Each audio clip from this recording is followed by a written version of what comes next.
4 anos, final de semana agora, Paulo estava lá para eles, prestigiando, e é uma bênção estar aqui com os irmãos. Hoje nós iremos falar um pouco sobre o livro de Atos, e você pode permanecer sentado. Nós iremos ler alguns textos no decorrer da mensagem, para podermos aprender com as nossas origens. A Igreja de Cristo, ela tem 2.000 anos, pouco mais de 2.000 anos, e eu creio que chegou um momento que a igreja do século XXI ela precisa olhar um pouco para trás e não querer copiar o mundo, mas copiar as nossas origens. E quando o autor do livro de Atos, que foi Lucas, ele escreve o livro de Atos, ele sempre fez muita questão de trazer alguns relatórios de crescimento. Só que antes de falarmos desses relatórios, eu separei 5 relatórios. De uma forma panorâmica, o livro de Atos, ele pode representar uma ponte entre o Velho Testamento e o Novo, trazendo assim então os primeiros acontecimentos após a ascensão de Jesus. E é isso que acontece no capítulo 1, é a ascensão de Cristo.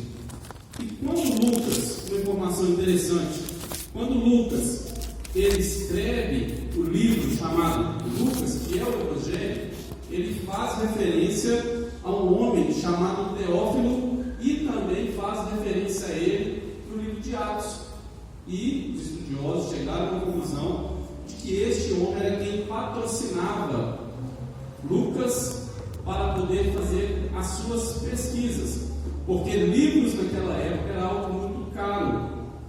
Não é? Hoje é fácil, todo mundo tem muito acesso, mas naquela época era muito caro. Então ele era uma pessoa de alta patente do exército e tinha condições de fazer várias cópias dos livros que Lucas escrevia. E isso, essa referência tem em Lucas capítulo 1, versículo 4 e Atos capítulo 1, no versículo 1.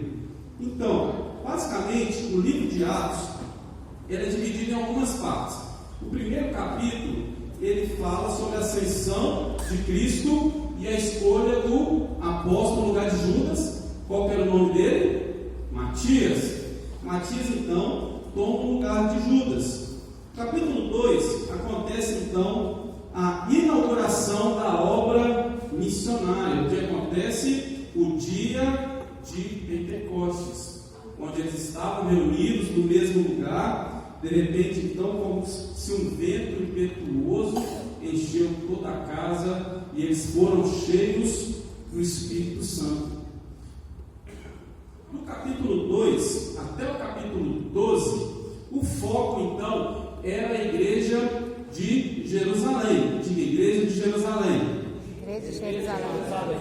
Amém. Do capítulo 2 ao 12, o foco é na igreja, e do capítulo 13 em diante, o foco é no apóstolo Paulo. Do 13 até o 28, o foco é o apóstolo Paulo. E vale, irmãos, ressaltar, já entrando na mensagem, que a igreja que estava em Jerusalém, ela nasceu no lugar mais improvável possível, porque lá era onde?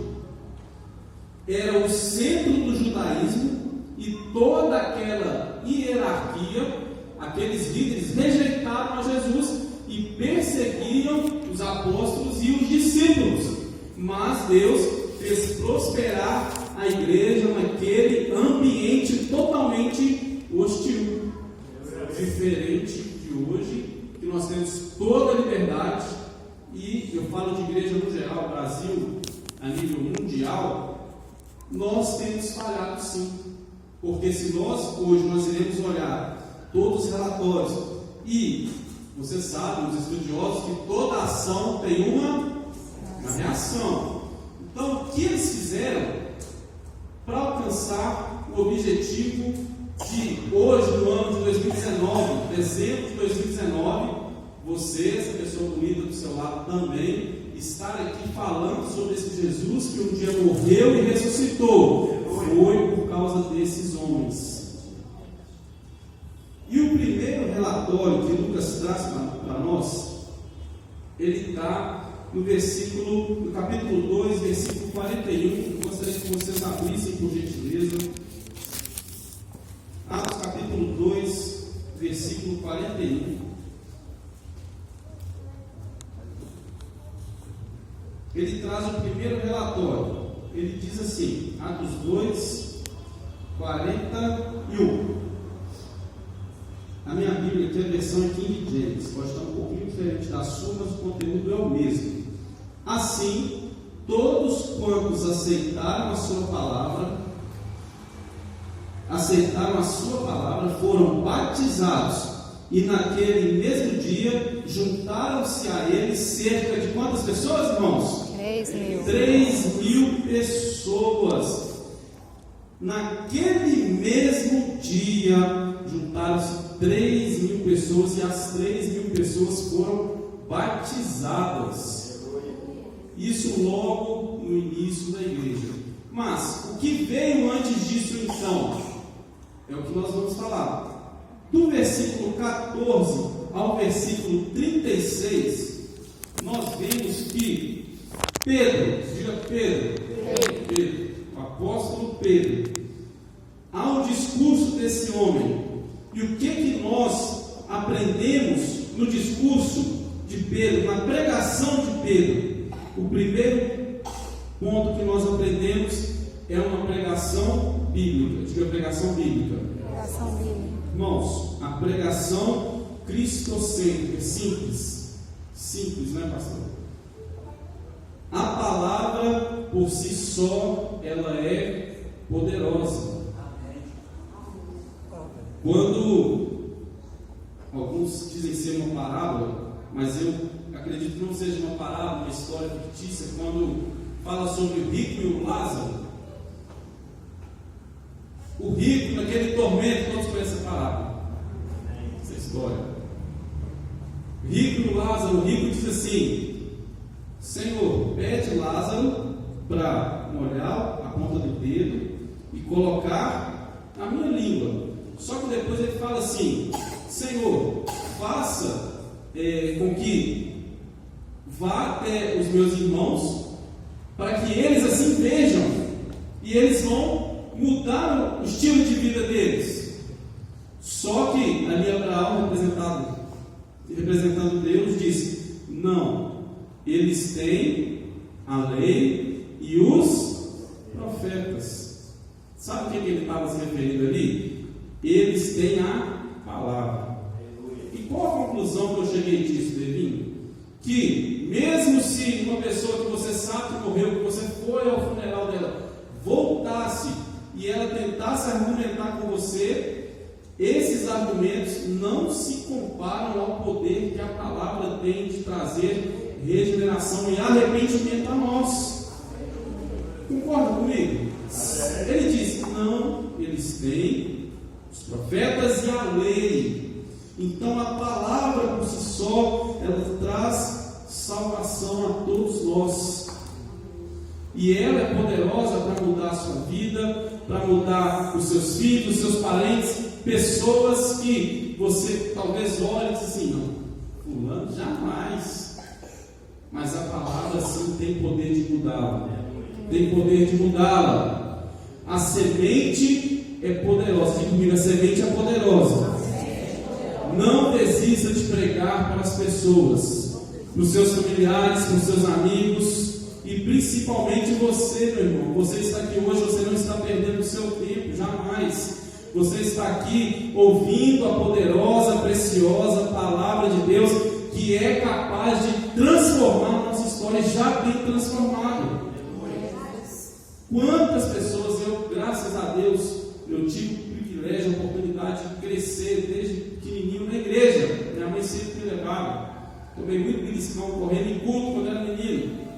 Mas graças a Deus, tem 32 anos que eu sou evangélico. Não parece que é Paulo Júnior, parece que é 48, mas 32 anos vivendo na igreja, quantas pessoas que você olhava assim, não, fulano jamais vai converter, mas ele sim é mudado pelo poder dessa palavra, que naquele dia, Gerson, mudou a vida de 3.000 pessoas. Não teve nenhum tipo de show de artifício humano, nada, apenas a pregação bíblica. E o meu conselho é que nós continuemos pregando a palavra, porque assim nós iremos alcançar aqueles que crerão, que creem no Senhor. O segundo relatório está no versículo 47, no capítulo 2 mesmo. A minha versão aqui diz assim: louvando a Deus por tudo e sendo estimados por todo o povo. E assim a cada dia o Senhor juntava a comunidade, as pessoas que iam sendo salvas. Então o segundo relatório aqui ele diz: o Senhor juntava a comunidade, a comunhão, aqueles que seriam salvos. Eu pergunto a você, o que então aconteceu antes disso? Por que essas pessoas estavam juntando a comunidade? E a resposta está no versículo 42 até o versículo 46. Eu gostaria de ler, você acompanhasse por gentileza. Diz assim: eles perseveraram no ensino dos apóstolos e na comunhão, no partir do pão e nas orações. E na alma de cada pessoa havia pleno temor, e muitos feitos extraordinários e sinais maravilhosos eram realizados pelos apóstolos. Todos que criam estavam unidos e tinham tudo em comum. Vendiam suas propriedades e bens e dividiam o produto entre todos, segundo a necessidade de cada um.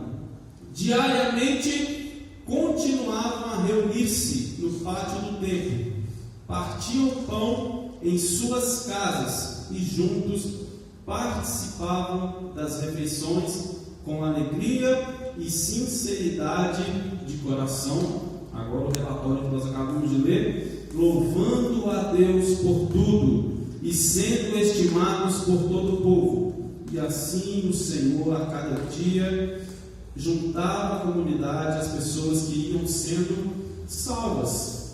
Vocês percebem aqui junto comigo que há um comportamento, uma ação e consequentemente há o resultado. Qual então foi o resultado? O que eles faziam para que o Senhor juntava a comunidade, aqueles que iriam ser salvos? O que aconteceu? Será que foi algo milagroso? Será que um anjo veio e fez? Aqui nós vemos que eles estavam unidos, diga unidos, tinham tudo em comum, eles estavam juntos. Eles se preocupavam com os outros. Irmãos, eu nunca vi isso. Pode ter acontecido, mas nos nossos dias hoje, mas naquela época eles vendiam as suas propriedades para ajudar uns aos outros. Sabe o que eu aprendo com isso? Que a responsabilidade não é somente dos pastores, mas de todos nós.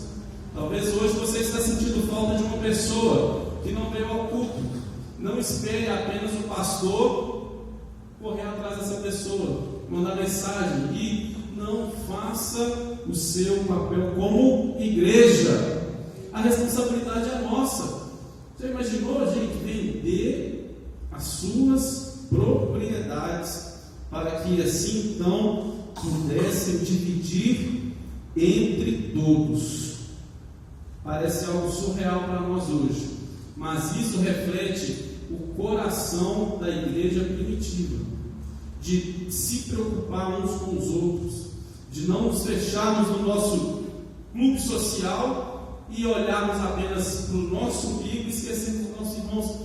Vamos estar prontos, sabe para quê? Eu falo isso na igreja no Brasil, para que Deus possa olhar as pessoas que estão perdidas, jovens perdidos aí, a rodo, né, Rodrigo? Para que Deus olhe e fale assim: não, eu vou pegar esses jovens e vou mandar para aquela igreja, porque lá eles cuidam uns dos outros.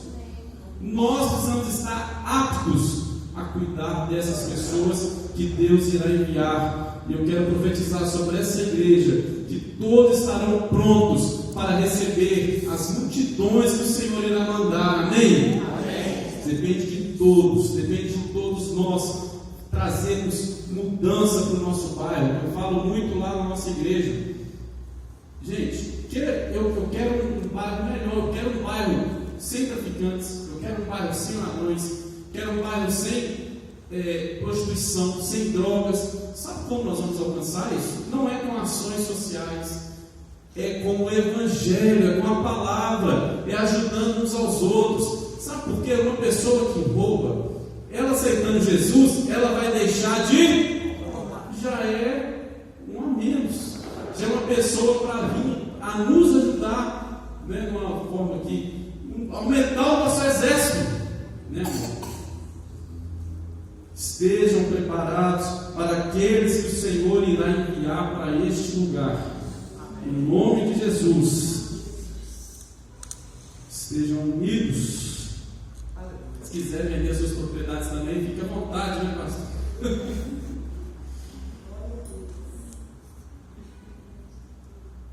Terceiro relatório. Atos capítulo 4, versículo 4. Atos capítulo 4, versículo 4. Olha o que Lucas fala agora. Entretanto, muitos dos que tinham ouvido a pregação aceitaram a palavra, chegando o número dos homens que creram próximo de... Qual é o número, irmãos?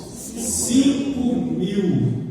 A igreja, no capítulo 2, que já foi para 3.000, agora já mais 5.000 pessoas, o número de homens. E isso, segundo os estudiosos, era apenas o censo, só os homens entravam. Então, provavelmente eram mais de 10.000 pessoas, 5.000 homens.